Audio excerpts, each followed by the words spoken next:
Can you mod a leased Tesla like the one behind me? Absolutely not. Video over. Turn it off. That's it. Oh, well, maybe. Sure, why not?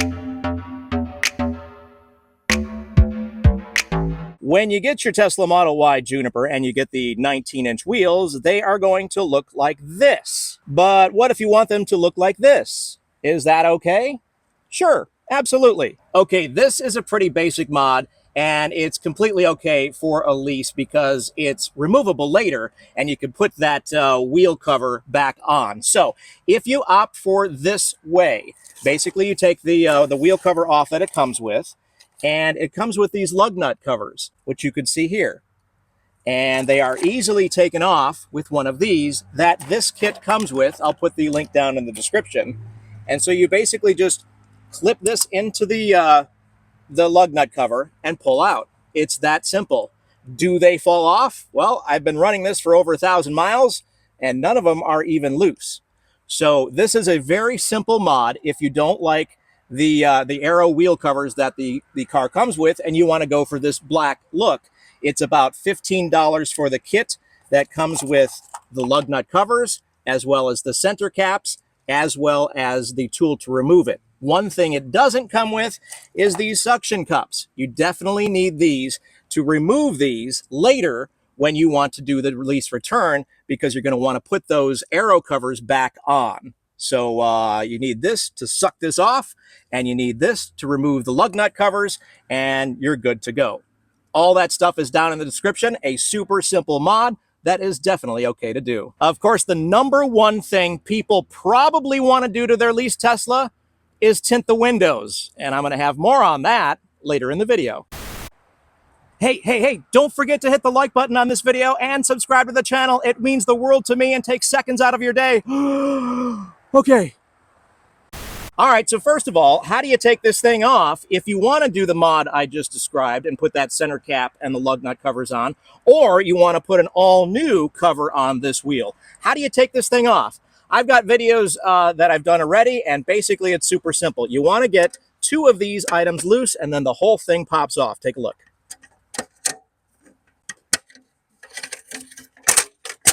All right, that's it. It's about as easy as you can get. Now, if you are leasing your car, I highly recommend you don't sell these, throw them away, or anything like that.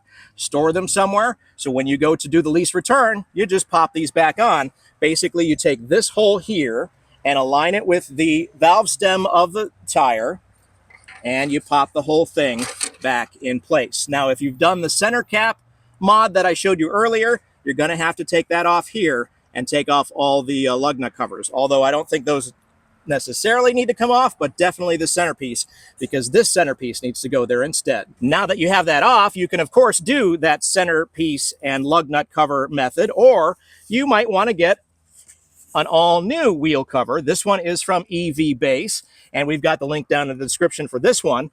And basically they've got a whole selection of these, different styles, different colors, different everything.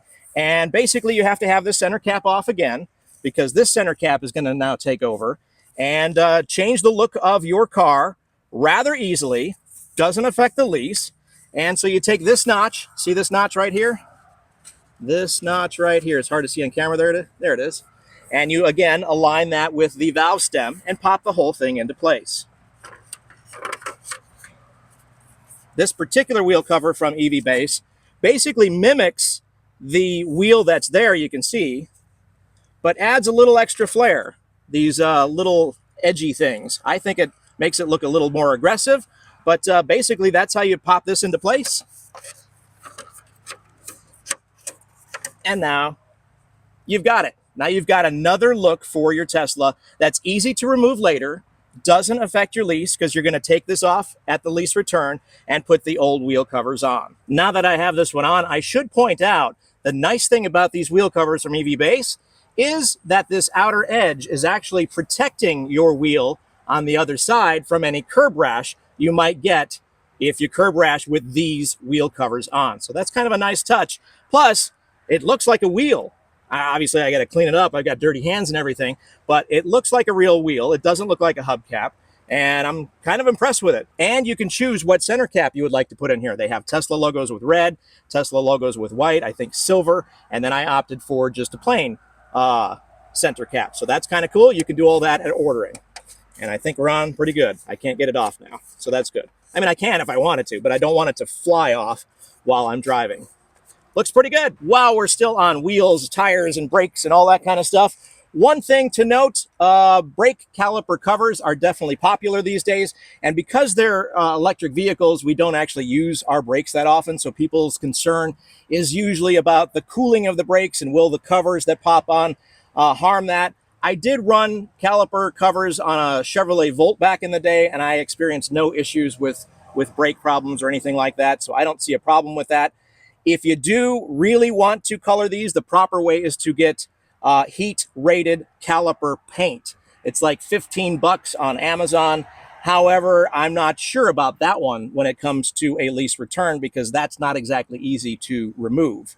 So that one, do at your own risk. As far as brakes and suspension and any other thing related to this area, if you want to spend the money and upgrade your suspension and brakes and all that kind of stuff, just know that you're going to probably have to put that back to the way it was factory. So keep everything and budget for that if you decide that's something you want to mod. Okay, how about things like stickers? Like this one right here that says whooshin' for some reason. Bumper stickers, stickers of any kind, obviously you can do to your car.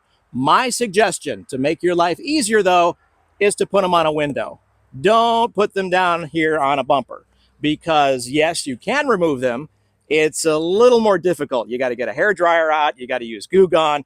You got to be careful sometimes depending on the adhesive used on the bumper sticker. So if you put them up here on the windows, basically a razor blade can remove those really easily, as well as any adhesive that might be left behind. So usually when I put stickers on a car, whether I purchase it or lease it, I put it on a window. You can see here, I added a spoiler already. What about that? This is going to be a lease return. How in the world is this going to affect the lease return? Well, in its most simplest form, it's just stuck on by 3M automotive tape. So my plan, at lease return in 3 years or so, I'm going to stick this thing in the sun, get that adhesive nice and gooey and, you know, sticky and stuff, get some fishing line and fish it under here and slowly remove the spoiler to put it back to factory. So yes, basically when it comes to anything stuck onto the car, whether it's a rear spoiler or maybe a front lip, those are becoming popular with the Tesla Model Y Juniper, and I have one coming from EVBase as well, which will be installed right here. Again, it's removable. It's got bolts that it sticks on with. I think even some 3M adhesive tape. We'll get into that later in the year because that's not coming till October, I think.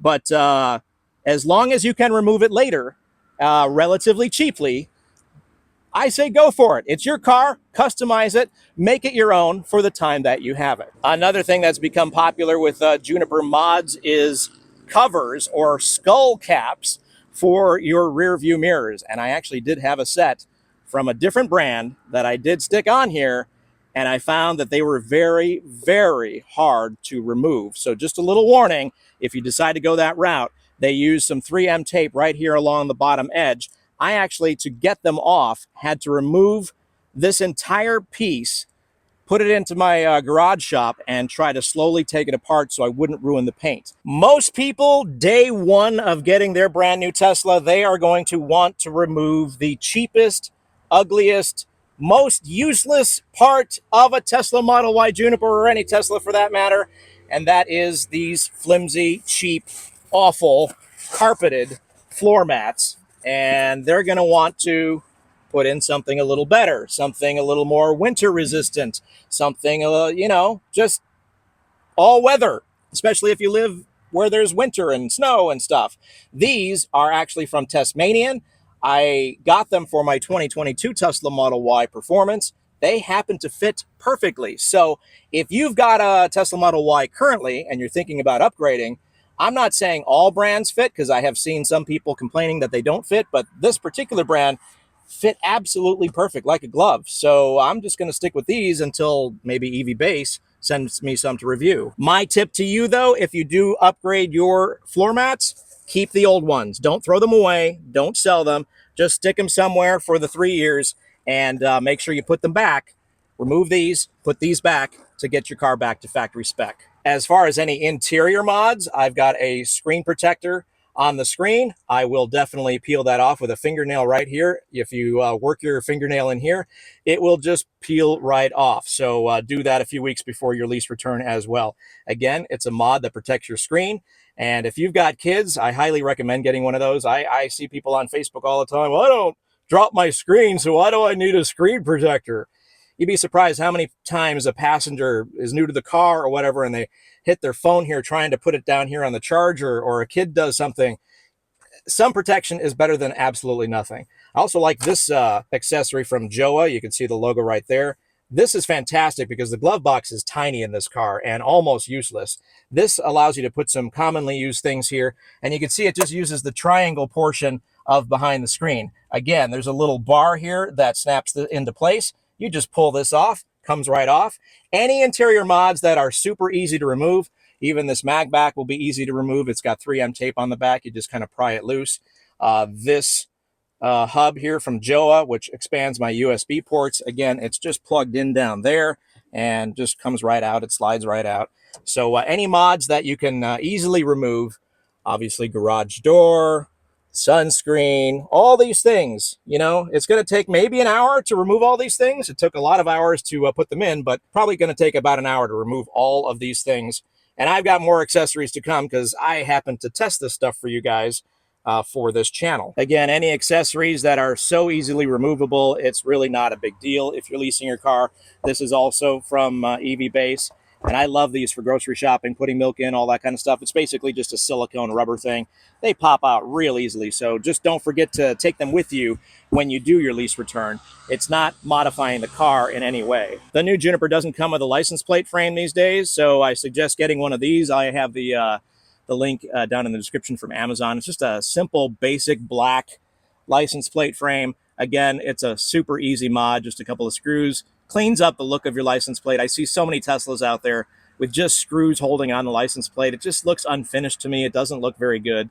I even see people with washers trying to hold these in. This kit comes with everything and is a super easy mod to clean up the look of your license plate. All right, let's wrap up the video with all of the things you can mod on your Tesla with the number one question I think people want to do the second they get their Tesla, because it definitely helps with heat reduction and keeps the interior cooler, and that is window tint. So can you get window tint on your leased Tesla? The conventional thinking is absolutely not. You can't do that. They don't want it. But the fact is, it's removable.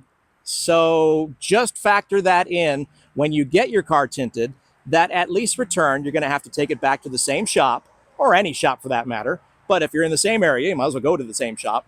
They charge a fee to remove it. I don't think it's much, but factor that into your budget, that if you do tint your windows, you do have to have it removed at lease return. Now, to answer your other question, I only tinted the front two, passenger and driver, on this car 20% to match as closely as everything behind the driver that comes stock.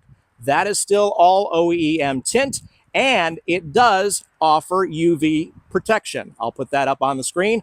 The conventional thinking in the Tesla sphere is that it offers absolutely no protection, and that might have been the case in previous generations. It was only dyed privacy glass. Now it offers at least some protection. So I just did the front two. I think it was like $100 a window. It's a no-brainer.